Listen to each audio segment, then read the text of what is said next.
Banyak loh orang, mungkin teman-teman heran ya, misalnya banyak yang nyalek apa masuk ke dunia politik modalnya besar sekali, miliaran. Jadi bisa 5M, 10M, saya kemarin diceritain sekitar itu. Loh, uang sebesar ini tuh kan besar. Kita kan mikirnya, alah mau ya dipakai bisnis, buka cabang basa-basi yang baru kan lebih enak ya Pak Edi. Daripada alah masuk gitu.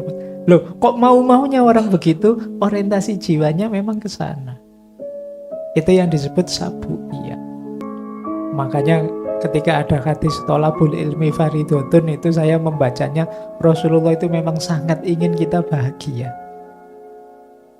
Makanya kita disuruh mencari ilmu.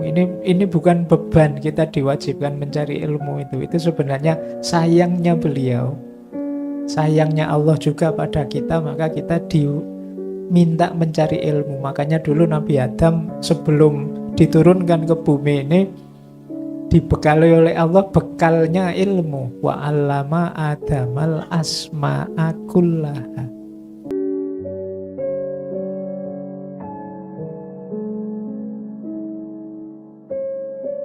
Keywordnya bahagia. Dari filsafat-filsafat yang pernah saya bahas, sebagian besar juga pernah dibahas di ngaji filsafat di masjid. Keywordnya ternyata 3 bahagia itu.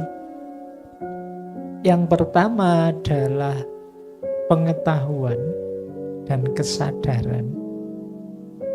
Yang kedua adalah penerimaan. Dan yang ketiga, kondisi jiwa. Ini nanti jadi kunci dari apa yang kita sebut sebagai kebahagiaan. Yang pertama, ilmu atau pengetahuan. Ini bisa kita temukan misalnya dalam tradisi filsafat Yunani kuno, Sokrates dan murid-muridnya, Plato dan Aristoteles. Mereka ini punya aliran sendiri yang dikenal sebagai eudaimonisme atau eudaimonisme, ada yang bilang seperti itu. Daimon itu artinya jiwa. Jadi filsafat mereka itu tujuan puncaknya adalah ketentraman, kenyamanan jiwa atau kebahagiaan.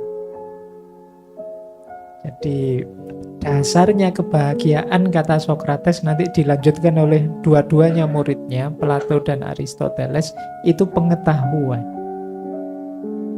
Jadi tidak mungkin orang yang bahagia itu tanpa landasan pengetahuan. Logika mereka begini, orang itu bisa bahagia kalau melakukan hal-hal yang utama. Hal yang utama sebut saja kebaikan-kebaikan, sederhananya itu. Kalau bahasa Yunaninya arete. Orang untuk tahu mana yang utama dan mana yang tidak, itu dasarnya pengetahuan, ilmu.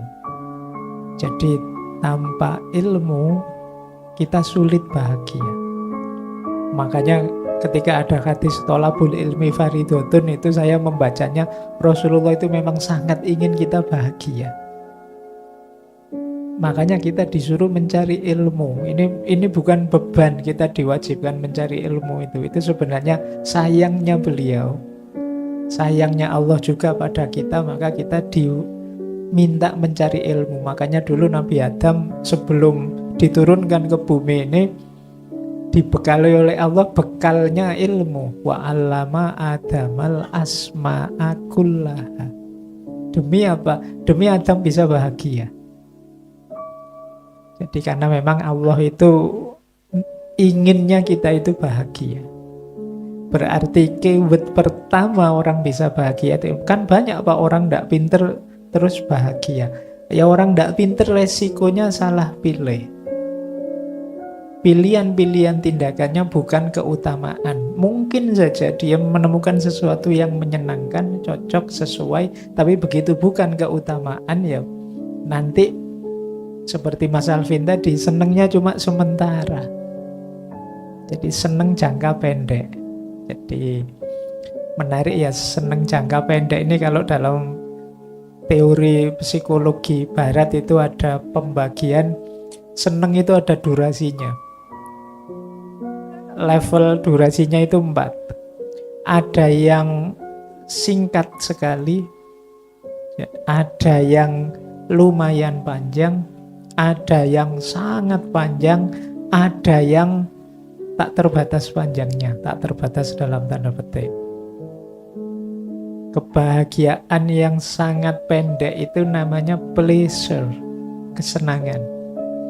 Itu paling cepat.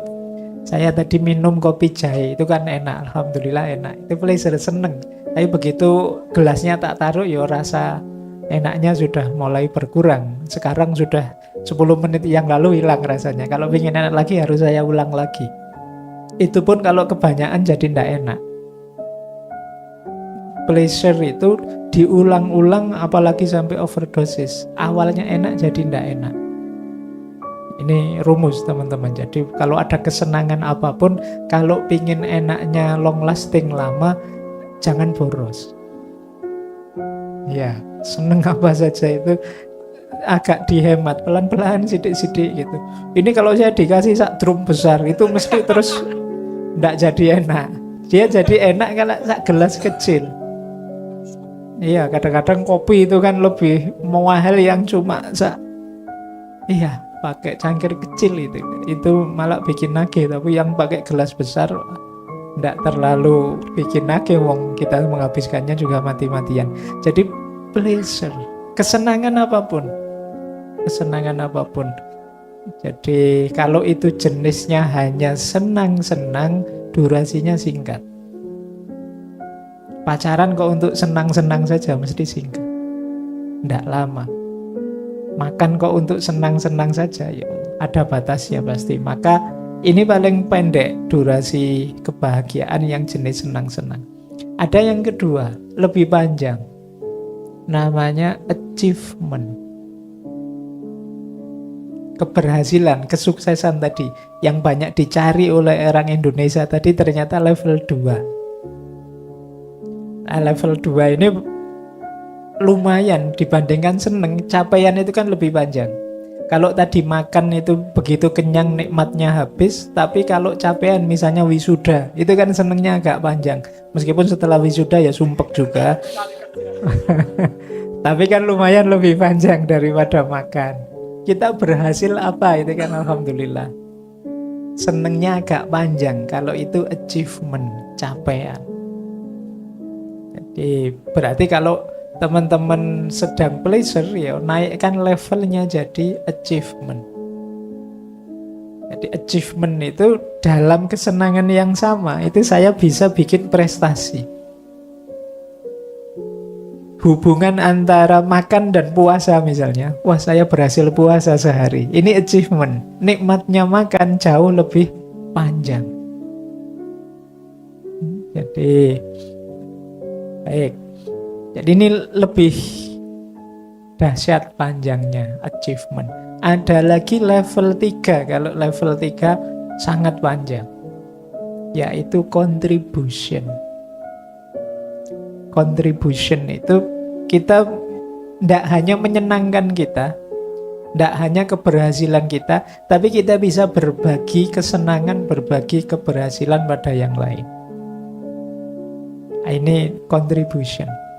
Tidak cuma aku yang bisa lulus, aku juga bisa membantu teman sampai lulus. Ikhlas ya, bukan dibayar. Orang dandak ya memang bantu.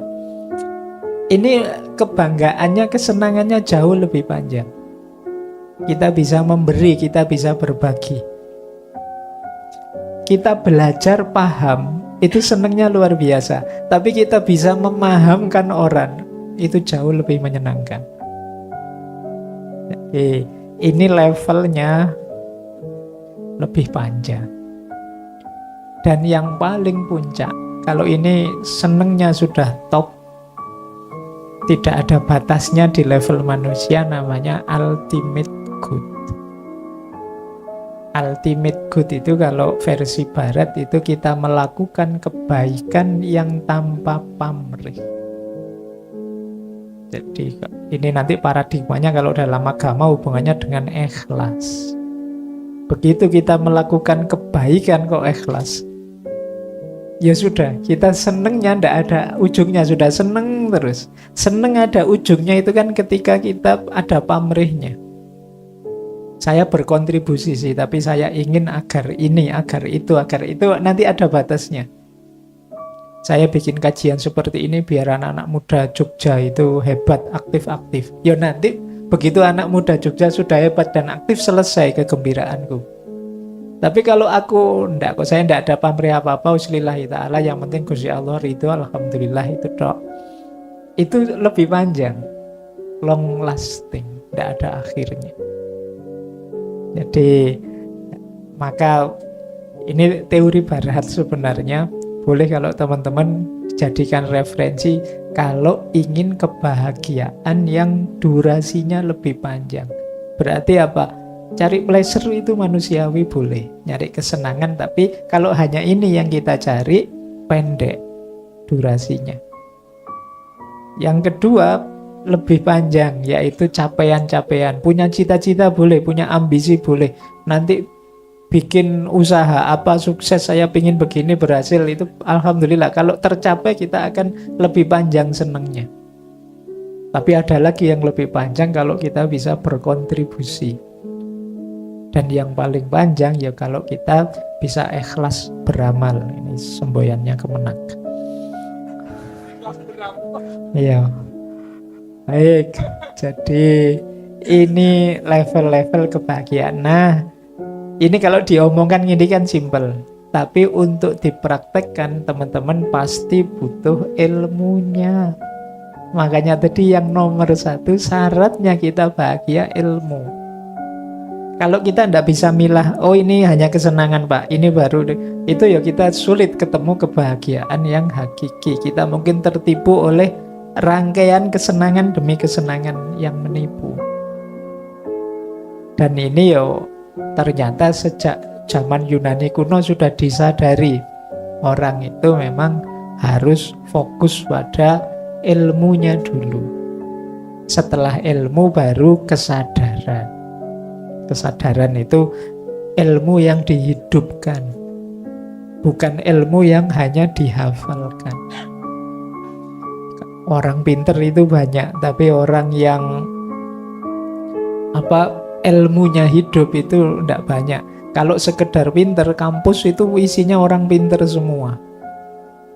Tapi yang ilmunya hidup jarang, atau yang ilmunya dihidupkan jarang. Makanya Kanjeng Sunan Kalijaga itu punya prinsip urip itu urup. Urup nyala ya, bukan urup ijolan apa. Urip iku urup terus sampean wae ayo urup yo. Urup apa? Nyala. Nyala itu maksudnya apa? Menghidupkan ilmu. Kalau kita ngerti kebaikan, kalau kita ngerti keindahan, kalau kita ngerti kebenaran, ayo dihidupkan ya. Ngerti itu kan namanya ilmu. Jadi urip itu sebenarnya hubungannya dengan ilmu.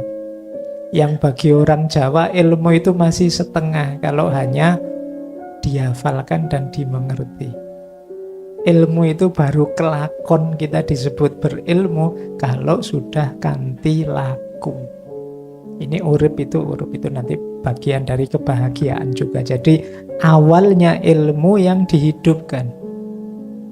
Di situ kita akan ketemu kebahagiaan. Ini aliran filsafatnya namanya eudaimonisme. Baik, sebenarnya ya tema kajian apa saja ya dasarnya tetap ilmu. Apalagi tema kebahagiaan. Baik, yang pertama ini ya, keyword pertama.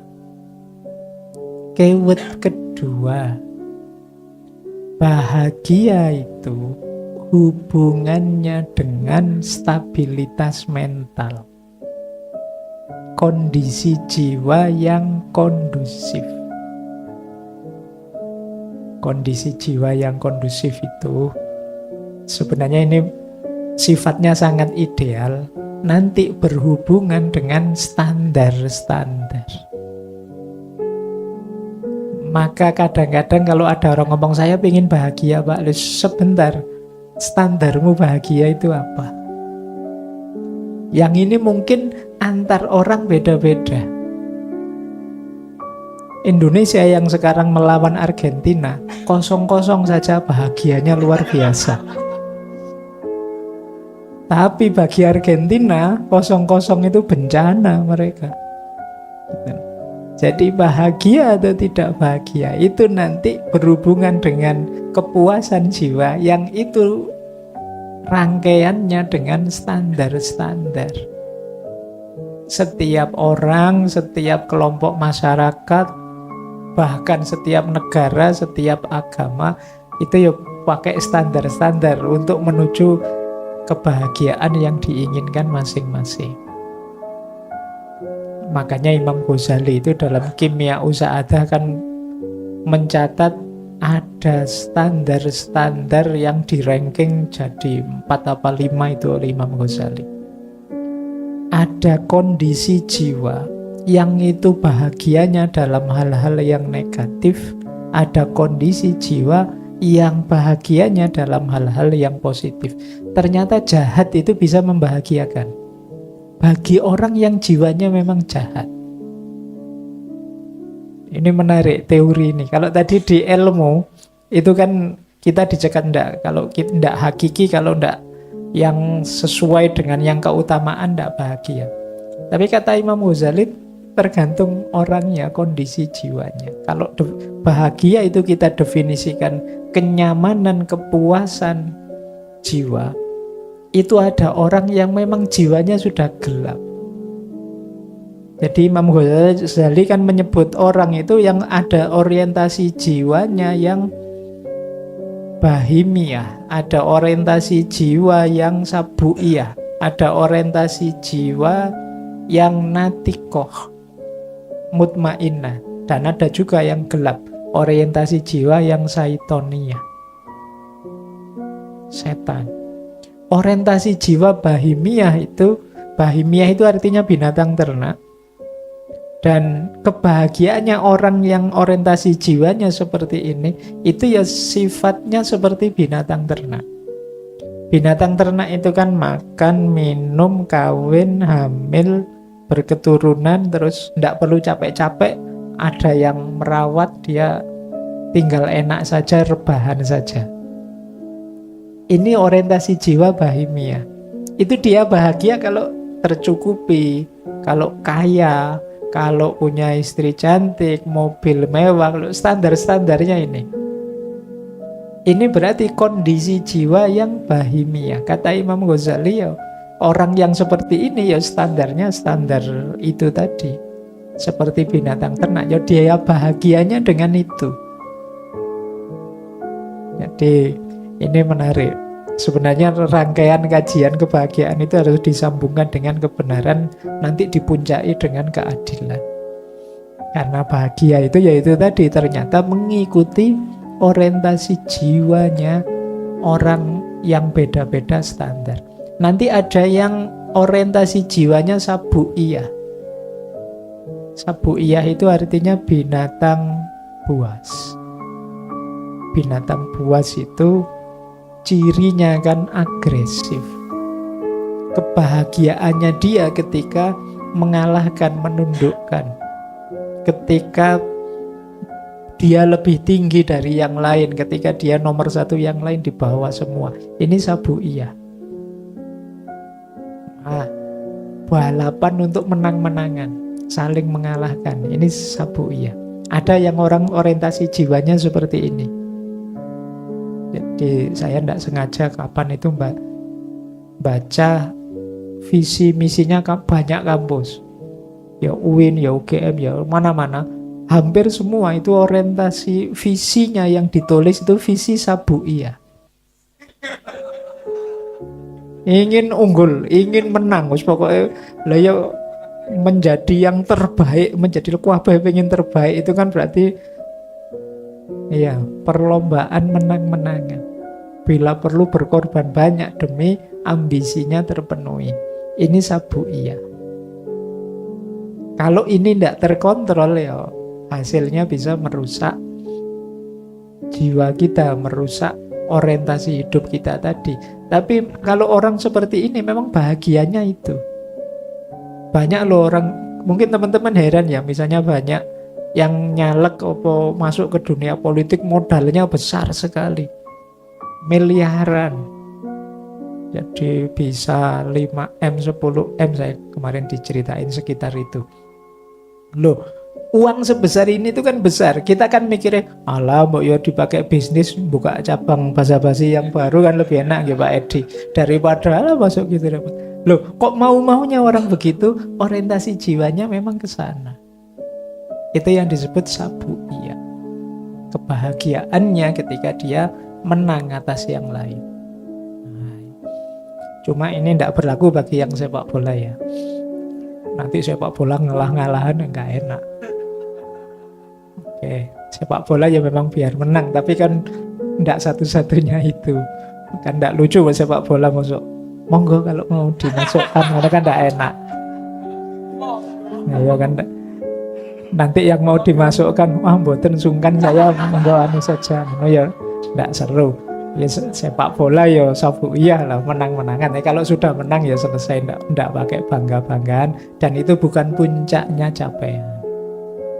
Kita sering tertipu di situ karena kita mengemari apa itu dianggap puncaknya capaian itu ketika menang mengalahkan yang lain. Ini sabu'iyah. Yang stabil memang yang mutmainnah. Nanti saya jelaskan tersendiri yang mutmainnah ini. Tapi yang banyak juga kata Imam Ghazali yang saitoniyah. Saitoniyah itu yang kebahagiaannya adalah ketika musuhnya, orang yang dia benci, hancur, rusak, ndak apa-apa kalau aku juga ikut hancur, rusak. Cirinya orang saitoniyah antara lain kata Imam Ghazali, kalau dia batinnya dengki, hasad. Orang dengki itu kan segala cara ditempuh biar orang yang dia dengki hancur. Aku kalah juga ndak apa-apa, aku rusak ndak apa-apa, aku keluar modal banyak ndak apa-apa asal dia hancur. Ini setan. Setan itu kan waktu oleh Allah ditegaskan kamu tempatmu neraka, itu ya dia ndak apa-apa sih, tapi beri saya waktu untuk menyesatkan sebanyak mungkin anak Adam. Dan ternyata yo di antara kita yo banyak yang perilakunya setan. Contoh paling sederhana, misalnya banyak hoax kita temukan di medsos. Itu loh yang bikin berita bohong itu kan tahu kalau itu bohong. Nggak apa-apa bohong, yang penting musuhku jatuh namanya. Ini setan saitoniyah.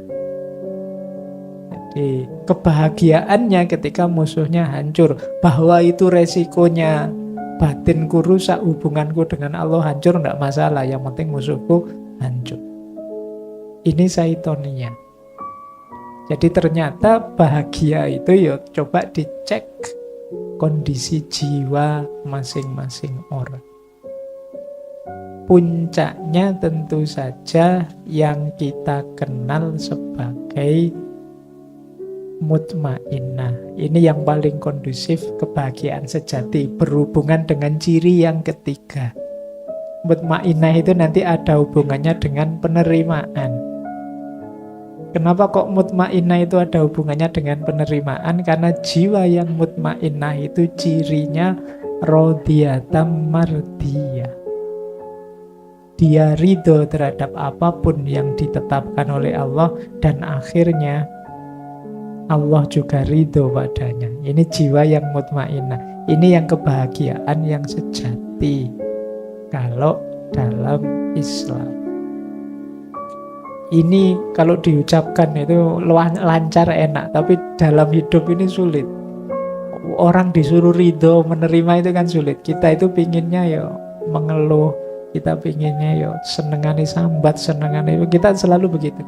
Padahal justru hidup bahagia itu kita diminta untuk menerima. Kalau dalam Islam bahkan menerima itu istilahnya banyak. Jadi Islam itu sejak awal istilahnya taslim. Taslim itu pasrah. Pasrah itu kan berarti ya, ya Allah sudah engkau beri apa saja, engkau suruh apa saja, aku ikut. Itu kan taslim. Diriku, inna sholati wa nusuki wa mahyaya wa mamati lillahi rabbil alamin. Ini kan taslim. Pasrah sepenuhnya pada Allah. Nanti setelah taslim ada tawakal. Kita kan diminta oleh Allah untuk pasrah. Begitu pasrah kita disuruh sholat, disuruh ini, disuruh itu. Ini yang baik, ini yang keliru. Dan kita patuh. Loh, saat menjalankan patuh ini kan kita tidak tahu nanti hasilnya apa. Tapi dalam situasi tidak tahu ini kita diminta tawakal. Tawakal itu pasrah. Ya Allah, saya menjalankan ini, hasilnya apa? Aku pasrahkan padamu. Itu tawakal. Setelah tawakal, misalnya sudah selesai kita jalankan dan kita lihat hasilnya, kita diminta ridho. Itu pun kalau hasilnya tidak cocok, selain ridho kita juga diminta sabar. Jadi ya kayak tadi jatuh, kita ridhoi saja, jatuh kita sabar. Ya, loh, itu kan sudah kelihatan efeknya. Kita sabar. Jadi ada banyak ajaran-ajaran Islam itu yang sebenarnya arahnya apa? Untuk kita bahagia. Berat Pak, sabar itu. Loh, wong sabar itu untuk kita bahagia kok mbok anggap berat.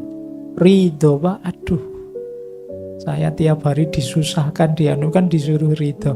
Iya, tapi ridho itu tidak untuk kepentingannya Allah, untuk kepentinganmu biar bahagia. Bayangkan kalau kita tidak punya kualifikasi ridho, itu berat hidup kita. Mungkin tiap hari ya kita sambat kita. Karena selalu ada yang bisa kita sambati. Apa saja. Ya kayak tadi kajian ini, waduh kajian kok waktunya bal-balan misalnya.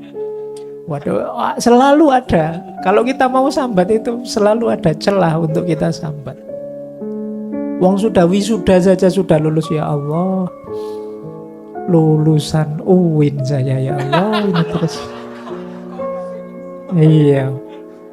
Nggak tahu ternyata seperti ini. Wah, kemarin kuliah capek-capek ternyata. Itu sambat.